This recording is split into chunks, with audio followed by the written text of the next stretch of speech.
You see, the world is a crazy place, a very complicated place. If you look at it, you see all kinds of things happening. You see the ocean waves crashing against the rocks. You see the clouds forming and dissolving in the sky. And you see the trees swaying in the wind. It is a mess. It is a jumble of colors and motion and noise. And yet we have this idea, this strange intuition, that underneath all that complexity, there are rules. There is a game being played. Imagine that the gods are playing a great game like chess. The game is being played on a board that is infinite in size. So we cannot see the edges, and the pieces are very small. So we cannot see exactly what they are. And the worst part is we do not know the rules of the game. We are just allowed to watch. We are like people sitting in the audience watching this giant chessboard. We see a piece move, we say, aha. If a pawn pushes 2 squares forward, then on the next move it can be captured in passing. We try to guess the rules. This is what we call physics. It is the process of guessing the rules by watching the moves. But here is the thing that really bothers me, the thing that keeps me up at night. The rules we guess, the rules we write down on paper in our notebooks, are written in the language of mathematics. We invented mathematics. We made it up. We decided that 1 + 1 = 2. We decided what a triangle is. We invented calculus to deal with changing things. These are concepts that exist in our heads. They are inventions of the human mind, just like the game of chess is an invention. So here is the question. Here is the great mystery.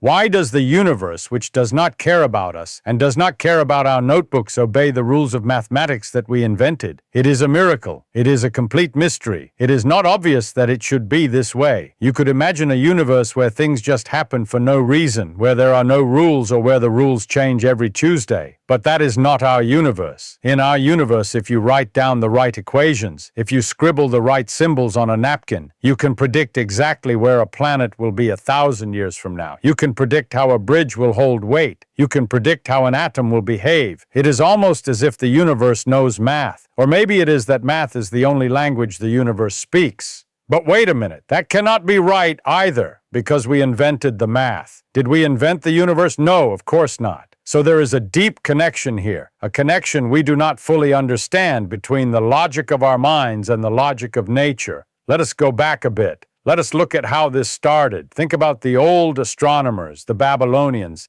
They were very good at predicting when the moon would rise and when the sun would set. They had tables and charts. They knew that if the moon was here today, it would be there tomorrow. They had a system, but they did not have geometry. They did not have the logic of the Greeks. They just had numbers. They were like the Maya astronomers who could predict eclipses with incredible accuracy. But they did not know that the Earth was a sphere orbiting the sun. They just crunched the numbers. Then came the Greeks. The Greeks loved geometry. They loved axioms. They said, let us start with a few simple truths that everyone agrees on. A straight line is the shortest distance between 2 points. Parallel lines never meet. And from these simple truths, they built a whole structure. They proved theorems. They used pure logic. They did not look at the world. They looked at their minds. They closed their eyes and thought. And they built this beautiful tower of Euclidean geometry. Now jump forward to Isaac Newton. Newton was a smart fellow. He looked at the moon and he asked a question that nobody had asked before. He asked if the force that pulls the apple to the ground is the same force that keeps the moon in the sky. Now you might say, well, obviously it is gravity, but it is not obvious. The apple falls down, the moon goes around. They look like 2 completely different motions. One is a straight line crash, the other is a beautiful circle. Newton used mathematics to connect them. He used the geometry of the Greeks, and he invented a new kind of math called calculus to deal with things that change. And he found something incredible. He found that if you assume that the force of gravity gets weaker as you go further away, specifically if it follows an inverse square law, then you can calculate the orbit of the moon.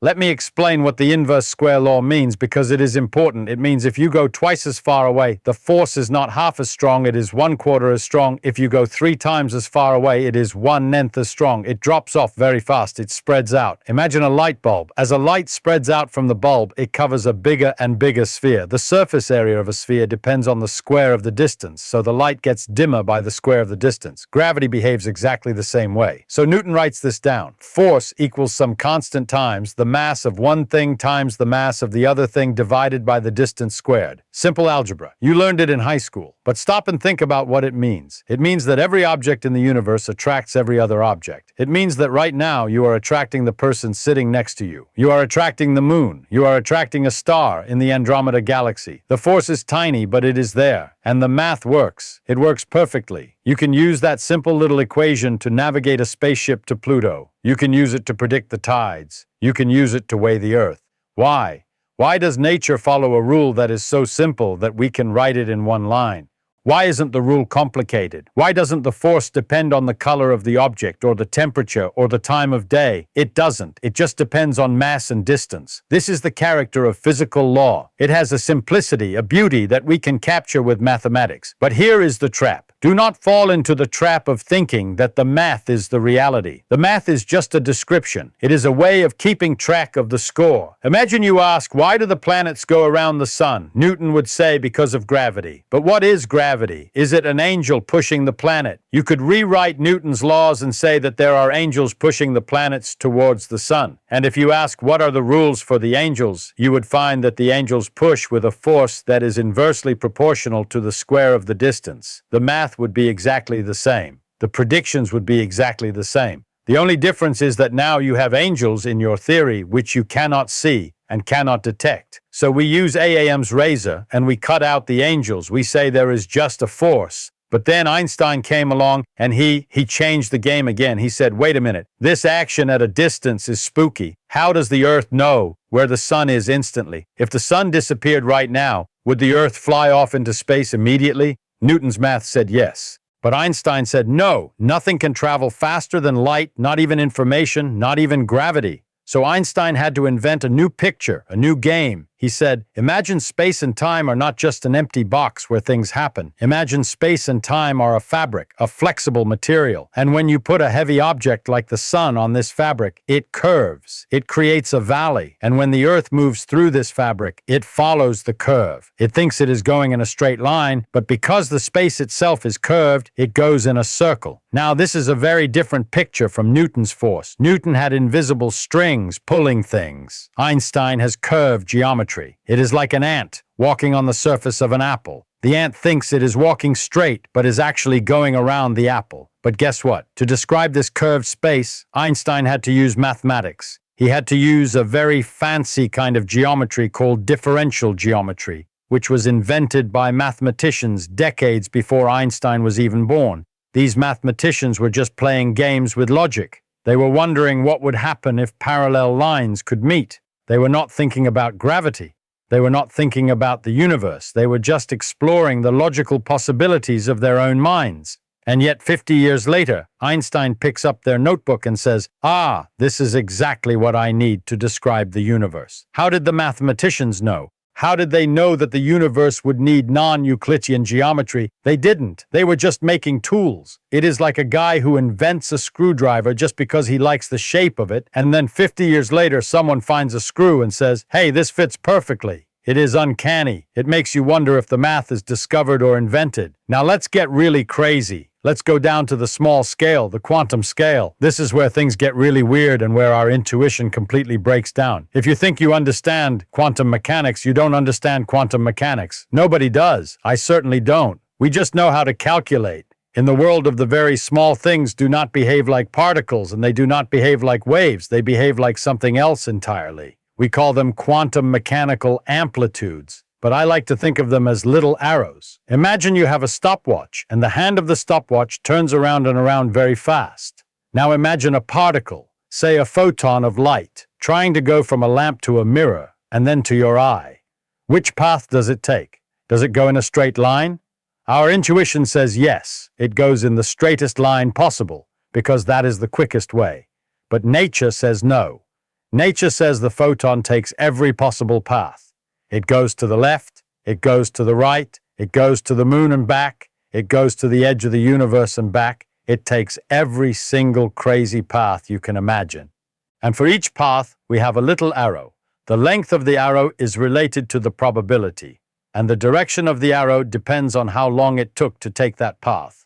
The stopwatch hand turns as the photon travels, so for a long path, the hand turns many times. For a short path, it turns fewer times. Now, here's the magic. To find out what really happens, we have to add up all these little arrows. We put the tail of one arrow to the head of the next one, and we make a long string of arrows. And when we do this, something miraculous happens. For the crazy path, the long winding path that go to Mars and back, the arrows point in all different directions. One points up, one points down, one points left, one points right. When you add them all up, they cancel each other out. They amount to zero. They don't matter. But for the paths that are very close to the straight line, the paths that take almost the same amount of time, the arrows all point in roughly the same direction. They line up, they reinforce each other, they add up to a big arrow. So the reason light seems to travel in a straight line is not because it only chooses the straight line. It is because all the other paths cancel themselves out. The straight line is just the path where the arrows line up. This is the principle of least action. It is the idea that nature is lazy. But nature is not really lazy. Nature is actually trying everything at once. And the only thing we see is the result of the interference of all those possibilities. And the math we use to describe this, it involves complex numbers. Numbers with the square root of 1. Now, what is the square root of -1? You cannot have a square of a number be negative. If you take 2, it is 4. If you take 2, it is also 4. So what number times itself gives you -1? It does not exist in the real world. You cannot have the square root of -1 apples. It is an imaginary number. We invented it. We made it up to solve certain algebraic equations. And yet this imaginary number is absolutely essential for quantum mechanics. You cannot describe the behavior of an electron without it. The universe runs on imaginary numbers. The universe runs on math that we thought was just a fiction. This brings us to very uncomfortable realization. We are like people looking at a map. We see the lines on the map representing roads and rivers, and the map works. If we follow the lines, we get to our destination. But the lines on the map are not the roads. The map is not the territory. The math is not the universe. There is a problem in our physics today, a deep problem. When we try to calculate things with our fancy quantum theories, sometimes we get answers that are infinite. We ask how much energy is in an electron, and the math says infinity. Now that is nonsense. You cannot have infinite energy in a tiny particle. So we have to do a little trick. We call it renormalization, but it is really just a shell game. We subtract one infinity from another infinity and hope we get a finite number left over. It sounds like cheating. It sounds like hocus pocus. And in a way it is. We are sweeping the dirt under the rug. But the amazing thing is that after we do this hocus pocus, the numbers we get match the experiments to an incredible precision. I mean, a precision that is equivalent to measuring the distance from New York to Los Angeles to within the width of a human hair. So we have this tool, mathematics, which is full of tricks and imaginary numbers and infinities, and yet it describes reality better than anything else we have. Why? I think about the sausage. You know, if you have a sausage and you slice it straight down, you get a circle. If you slice it at an angle, you get an oval. If you slice it lengthwise, you get a long strip. The sausage is the reality. The slices are our different views of it. Our math describes the slices. We have equations for circles and ovals and strips, but maybe the universe is the sausage and we are just seeing the slices. In relativity, we talk about space and time mixing together. It is like the sausage. Past, present, and future are all there in the block of the universe, just like the meat is in the sausage. When we move through time, we are just slicing the sausage layer by layer. And depending on how fast we move, we slice it at a different angle. That is why time slows down when you move fast. You are taking a different slice through the four-dimensional sausage of space-time. Again, the math describes this perfectly. The Laurent transformations tell us exactly how the slice changes angle. But does the math tell us what the sausage is made of? No. It just tells us the shape of the slices. This is the limitation of our knowledge. We know the pattern, but we do not know the substance. We know the rules of the chess game,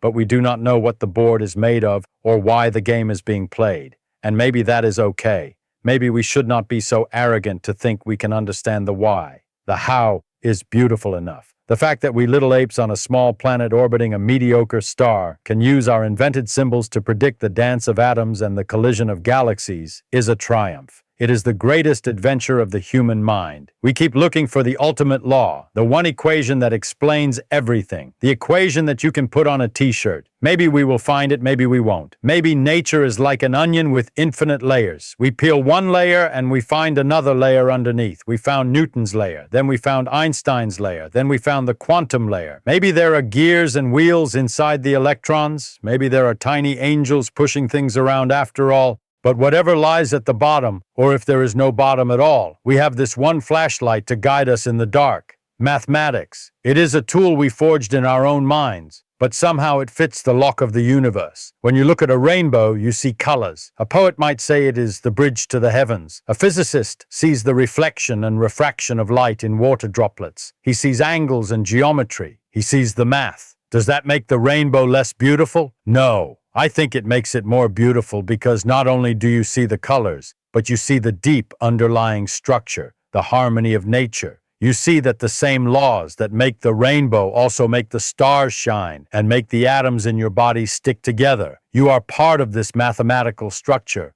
You are a bundle of atoms following these strange rules. Your thoughts, your feelings, your memories are all dancing to the tune of these equations. And yet you are conscious. You are aware. You can ask these questions. The universe is a mystery, a glorious, beautiful mystery, and we are the detectives. We may never solve the case completely. We may never catch the culprit. But the chase, oh, the chase is wonderful. The thrill of finding a new clue, a new connection, a new equation that works. That is the prize. So do not be afraid of the math. Do not think of it as boring schoolwork. Think of it as the secret language of nature. Think of it as the music of the spheres. And remember, even though we made up the notes, the melody is real. The melody is out there playing in the silence of space, waiting for us to hear it. Whatever you do, keep asking questions. Keep looking at the world and wondering why. Why does it wiggle like that? Why does it fall like that? And when you find an answer, don't stop. Ask why again, because the more you ask, the more you see. And what you see is always more fantastic than anything you could have imagined. The world is not what it seems. It is stranger, it is deeper, it is more mathematical, and yet more mysterious than we ever dreamed. And that is the way it should be, because if we knew everything, if we had all the answers, the game would be over.